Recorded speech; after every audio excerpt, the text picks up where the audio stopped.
Herzlich willkommen zurück, meine Lieben, auf meinem Kanal. Wir sprechen mal wieder über ein neues Sneak Peek, denn uns erwartet jetzt schon wieder ein sehr, sehr tolles Event. Das Ganze bringt uns diesmal so einen kleinen Battle Royale Vibe hier mit sich und hat so ein bisschen den Anschein, als würde hier Krieg im Spiel herrschen. Sicherlich fragt ihr euch natürlich, wie das Event überhaupt heißt, wann das stattfinden soll und was es denn alles so beinhaltet. Und genau das werden wir jetzt in diesem Video besprechen und ich freue mich an der Stelle auf jeden Fall, dass ich derjenige sein darf, der euch das Ganze zum ersten Mal hier präsentiert. Getauft wird dieses Event von den Entwicklern mit dem Namen Peril Royale Event. Das Ganze wird noch mit einem guten Slogan, nämlich die spannende Reise ums Überleben, gekennzeichnet und somit wird das Interesse hier der Spieler wieder ein bisschen geweckt und ich selbst freue mich auch wie immer natürlich auf dieses Event.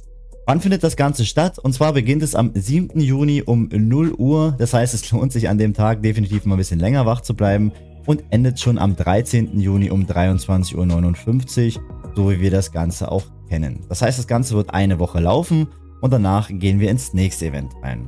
Für wen findet das Ganze statt? Für alle Server, die vor dem 12. Juni released haben. Und das heißt also quasi, wie bei jedem großen Event wird es hier die Möglichkeit geben, für jeden einzelnen Spieler mitzumachen, auch für die neuen Server. Das Gute an diesem Event ist aber, dass ich euch tatsächlich mitteilen darf, dass unser Geschrei, nenne ich es einfach mal, ankam und ich euch die Nachricht übermitteln darf, dass ab sofort viel mehr auf die Community eingegangen wird und die Wünsche der einzelnen Spieler ab sofort viel mehr beachtet werden. Das heißt, es werden nun immer mehr Updates und Updates und Updates kommen, wo das ein oder andere auf unseren Wünschen hin angepasst wird. Das Ganze beginnt auch schon mit diesem Event, denn zusätzlich zu diesem Event kann ich euch verkünden, dass es ein paar Updates bzw. ein paar Patch Notes geben wird. An dieser Stelle mit dem Herauskommen des Events wird quasi ein sogenanntes Upgrade Preview durchgeführt. Das bedeutet, wir können zum Beispiel bei Artefakten uns die nächsten 10 Stufen, wie es denn aussehen würde, wenn man jetzt auf Stufe 10 wäre, aussieht und sehen somit schon den Effekt, der uns in den späteren Stufen mal erwartet. Das Ganze funktioniert eben bei allen Dingen, die vor allem geupgradet werden können, wie zum Beispiel auch bei den Reittieren. Meiner Meinung nach ziemlich wichtig, denn man hat bisher immer nur den Effekt gesehen, den man aktuell hat und hat quasi einfach blind hineingekauft und wusste gar nicht, was einen erwartet. Die zweite Patchnote ist hier der Technologiepark, denn die ein oder anderen, ob man es glaubt oder nicht, sind tatsächlich schon sehr, sehr weit im Endgame beim Technologiebaum angekommen und somit schon fast am Limit der Forschungsstufen. Das heißt, die Entwickler haben hier auch reagiert und das Ganze auf 999 erhöht. Das heißt, hier wird es erstmal kein Limit geben, sondern man hat wirklich Open-End Zeit, hier im Technologiebaum mehr als genug zu forschen. Die nächste Patchnote, die uns hier in diesem Update erwartet, ist das sogenannte Fight Set Fix Update. Hier ist das Problem quasi behoben worden, dass man, wenn man jetzt voreingestellte Schemata nutzt, wie zum Beispiel für die Arena, auf dem Pilzparkplatz oder auf dem Feld von sich selber, das Ganze manchmal ein bisschen verbuggt war oder vielleicht gar nicht aktiviert wurde und man somit selbst im CW mit einem falschen Setup gekämpft hat und das ist somit behoben. Der nächste Patch, der uns hier erwartet, ist der Dungeon Fix, denn die ein oder anderen sind sicherlich auch schon beim Lampendieb oder die Ruinen der Flammen angekommen beim Max-Level und auch das Ganze wird hier auf 150 erhöht, damit man wieder einen kleinen Grund zu grinden hat. Und auch der Runen-Dungeon bleibt nicht ganz unbeachtet, denn auch dieser wird auf Stufe 30 erhöht, damit wir nicht nur die Wahrscheinlichkeit erhöhen können, unsere pinken Runen zu finden, sondern auch wieder mal einen extra Step haben, um dort weiter zu grinden. Denn natürlich wird es irgendwann langweilig, wenn man die ganze Zeit nur auf vorherigen Überfall durchführen klickt und das Ganze abfarmt, ohne wirklich einen Kampf zu haben. Diese und noch viel mehr Patches und Updates kommen mit diesem Release des neuen Events. Aber auch generell werden nun wöchentliche Patches hochgeladen und wöchentliche Updates gezogen. Das heißt, das Spiel wird nun nach und nach optimiert und ist quasi in Kombination mit dem Server-Merge, der am 1. Juli erfolgen soll, eine mega Sache, denn endlich passiert mal was. Aber nun zu dem interessanteren Thema, kommen wir zurück zum Event und schauen uns doch einfach mal das Hauptmenü an. Hier sehen wir, dass das Ganze relativ ähnlich aussieht wie natürlich jedes Event, natürlich jetzt aber in seinem spezifischen, besonderen, individuellen Design. Das heißt, dieses Battle Royale Thema wurde hier ganz gut dargestellt und wir sehen oben links so eine Survivor List, was wahrscheinlich wieder so eine Rangliste sein wird für die Cacher. Oben rechts der Airdrop, den man dort sieht oder auch Airdrop Support genannt, wird wahrscheinlich einfach wieder so eine Art Kampfpass sein, wo man sich den ein oder anderen Battle Pass kaufen kann, um eben zusätzliche Draws für das Glücksrad zu ziehen. Somit sind wir auch beim Glücksrad angekommen, denn ich gehe davon aus, dass das Ganze in der Mitte sein wird, nämlich das sogenannte Weapons R&D. Was genau das jetzt sein soll, kann ich euch nicht versprechen. Das sind alles nur Spekulationen, da ich auch nur diese Bilder zur Verfügung habe. Aber ich bin mir schon sehr sicher, dass das in der Mitte auf jeden Fall wieder das Glücksrad sein soll. Unten links erwartet uns nun ein Elite-Ranking, was uns ein bisschen verwirrt, da oben links die Survival-List steht. Das heißt, wir haben jetzt anscheinend sogar 2 Ranglisten hier bei diesem Event. Deswegen gehe ich davon aus, dass unten links das wieder so eine Art Minigame-Event sein wird, wo es aber diesmal wohl Belohnungen geben soll. Das heißt, unten rechts der Beast Wave Onslaught, das heißt, es wird wahrscheinlich wieder so ein Fight-Modus sein, ein Fight-Minigame, wo man halt eine Kiste beschützen muss und sich verschiedene Schätze ergattern muss etc. und wieder bestimmte Wellen überleben soll, dass man da dann noch eine extra Rangliste hat und da nochmal extra Belohnungen abgreifen kann. Neben den Belohnungen, die man wahrscheinlich sowieso aus dem Minispiel selbst ziehen kann. Unten sehen wir nun Survival Log, das wird wahrscheinlich einfach die Daily Missions Option sein, die wir auch bei den anderen Events haben. Daneben sehen wir dann Survival Supply. Das wird wahrscheinlich die Option sein, wo man einfach wieder die Draws kaufen kann.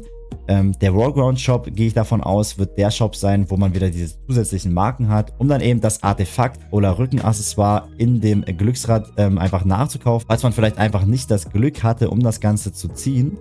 Und an letzter Stelle das Support Pack wird wahrscheinlich einfach wieder irgendwas Besonderes sein, wo man vielleicht Auswahlpakete drin hat, vielleicht irgendwas Neues sogar. Wer weiß, an der Stelle würde ich sagen, lassen wir uns einfach mal überraschen, damit wir auch definitiv einen Grund haben, bis 0 Uhr wach zu bleiben an dem Tag. Jetzt habe ich aber gerade über das Minigame gesprochen und keiner kann sich so richtig vorstellen, was ich damit meine. Deswegen habe ich auch hier einen kleinen Ausschnitt, einen kleinen Screenshot mal für euch reingepackt, damit ihr seht, okay, wie könnte das Ganze denn aussehen. Hier in der Mitte ist es halt so, dass ihr einen kleinen Schatz habt, so eine kleine Lootbox und ich gehe davon aus, dass ihr das Ganze beschützen müsst. Das heißt, es werden Waves kommen, das heißt verschiedene Wellen, die euch versuchen anzugreifen und euren Schatz zu stehlen oder die Kiste vielleicht kaputt zu machen und ihr müsst das Ganze vielleicht irgendwie verteidigen. Wie gesagt, ist das Ganze auch nur Spekulation. Es kann sich natürlich auch darum handeln, dass man irgendwas suchen muss, die Lootbox erweitert oder vielleicht die Lootbox sogar klauen muss und die ganze Zeit die Gegner besiegt. Das weiß ich nicht. Eine von diesen 3 Optionen wird es aber definitiv sein. Jetzt haben wir das Grundlegendste soweit besprochen, aber ich würde sagen, jetzt kommen wir eigentlich zum relevantesten Teil. Denn tatsächlich bringt dieses Event mal wieder 2 neue Cash-Items mit sich. Und nicht nur ein Rückenaccessoire oder ein Reittier oder sonst was, sondern zusätzlich sogar ein neues Artefakt. Und bevor wir zu dem kommen, besprechen wir erstmal das neue Rückenaccessoire, was ihr auch schon hier die ganze Zeit rechts wahrscheinlich seht. Das ist nämlich eine Art Fallschirm oder auch eine Art Hängegleiter und nennt sich Kosmische Rettung. Das Ganze ist wie gesagt ein neues Rückenaccessoire und bietet folgende Effekte mit sich. Zu Beginn des Kampfes wird ein Schild erzeugt, der euch eben Schutz bietet in Höhe von 4% eurer gesamten HP und euch zusätzlich eine Angriffskraft von 5% gibt. Das Ganze hat jetzt ein ähnliches Muster wie auch schon bei den ein oder anderen Sachen, die jetzt in letzter Zeit rausgekommen sind. Denn wenn ihr nun unter 75% HP fallt, dann aktiviert sich ein zweiter Schild, der euch denselben Effekt nur mit 6% eurer Gesamt-HP gibt und weitere 5% Angriffstempo. Dann passiert das Ganze nochmal, wenn ihr unter 50% HP fallt und aktiviert somit ein drittes Schild, der euch an der Stelle statt 6 sogar schon 8% eurer Gesamt-HP als Schild gibt und nochmal zusätzliche 5% Angriffskraft. An der Stelle ist mir aufgefallen, dass der 4. Stichpunkt hier doppelt gemoppelt ist. Beachtet den bitte einfach nicht. Hier habe ich vergessen, das Ganze zu löschen. Wir machen aber trotzdem weiter mit dem letzten Punkt, nämlich dem passiven Effekt von diesem Hängegleiter, der euch an der Stelle einfach nur Gesamt- oder auch Global HP dazu gibt. Das Ganze ist also auf jeden Fall eine ziemlich coole Ergänzung, wenn man bedenkt, dass wir jetzt schon den bunten Schleim am Start haben, den neuen heiligen Drachen, die neuen Rückenaccessoires, die sowieso schon ähnlich mit solchen stufenartigen Etappeneffekten kalkulieren. Und somit bietet das Ganze noch mehr Spielraum, um vielleicht das ein oder andere sogar auszucountern und speziell für seine Klasse was zu finden. Kommen wir nun aber zum absolut krönenden Abschluss, nämlich das neue Artefakt, was in diesem Event betitelt wird als flammendes Gemetzel. Man hat hier eine kleine Ähnlichkeit tatsächlich zu einem Wendelskin von dem Spiel Valorant und kann sich hier also wirklich mal auf was ganz Neues freuen. Das Ganze ist nämlich eine Waffe und bietet folgende Effekte mit sich. Diese brennende AK, nenne ich sie einfach mal, verursacht Blutungsschaden in Höhe von 50% des Grundangriffsschaden und ignoriert sogar Immunität. Das heißt, wir haben an der Stelle tatsächlich das zweite Artefakt neben dem roten Schwert, was nun Immunität ignoriert und somit einen neuen Konter gegen den Skill Blitzangriff. Das wurde auf jeden Fall dringend Zeit. Neben diesem brachialen Effekt habt ihr aber auch noch einen kleinen Side-Effekt, nämlich verringert ihr die Crit-Resistenz des Gegners um ganze 1% und das Ganze ist bis zu 20 mal stapelbar. Das heißt, insgesamt könnt ihr tatsächlich bis zu 20% der Crit-Resistenz des Gegners verringern und somit eure kritischen Treffer mehr durchkriegen. Als passiven Effekt bringt dieses Artefakt an der Stelle Gesamtangriffsschaden und pusht somit nochmal euren Damage. Wie das Ganze jetzt aber tatsächlich performt, kann man jetzt noch nicht sagen. Es sind ja meistens so die Effekte ein bisschen falsch zu verstehen manchmal, oder manchmal denkt man, okay krass, die sind jetzt mega gut, aber im Spiel selbst sind die dann vielleicht gar nicht so gut. Deswegen lade ich euch an der Stelle einfach wie immer zu meinem Livestream an dem Abend ein, wo wir das Ganze vorher holen und einmal testen. Das heißt, ihr könnt euch das Ganze einfach live anschauen und euch dann selber mal ein Bild davon machen. Was nun aber bei solch einem Event natürlich nicht fehlen darf, ist natürlich auch ein neues Kostüm. Wir kennen es, bei jedem Event ist auch ein Kostüm dabei. Und hier haben die Entwickler das Ganze Wildflowers getauft. Das finde ich tatsächlich mal eins der schönsten Kostüme, die bisher herausgekommen sind. Dadurch, dass das so einen kleinen edlen Touch hat, obwohl man ein bisschen zerzaust aussieht, sorgt man hier mit dem Anzug eben für einen relativ coolen Charakter-Vibe und hat somit auch den klassischen Stil mal am Start, wenn man denn so spielen möchte. Ich selbst bin zum Beispiel Fan von Anzügen, deswegen feiere ich sowas sehr und werde mir den Skin auf jeden Fall auch holen und euch das Ganze mal in-game präsentieren.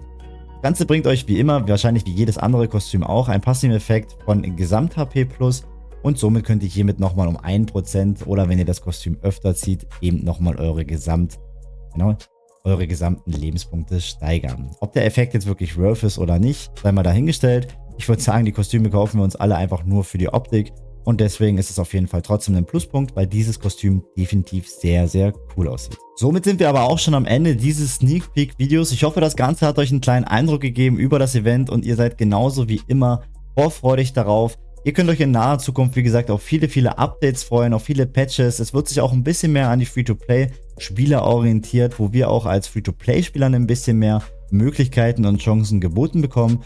Und ansonsten würde ich sagen, genießt das Event. Ich freue mich, wenn ihr im Live dabei seid, wenn wir das Ganze einmal testen und wir sehen uns im nächsten Video.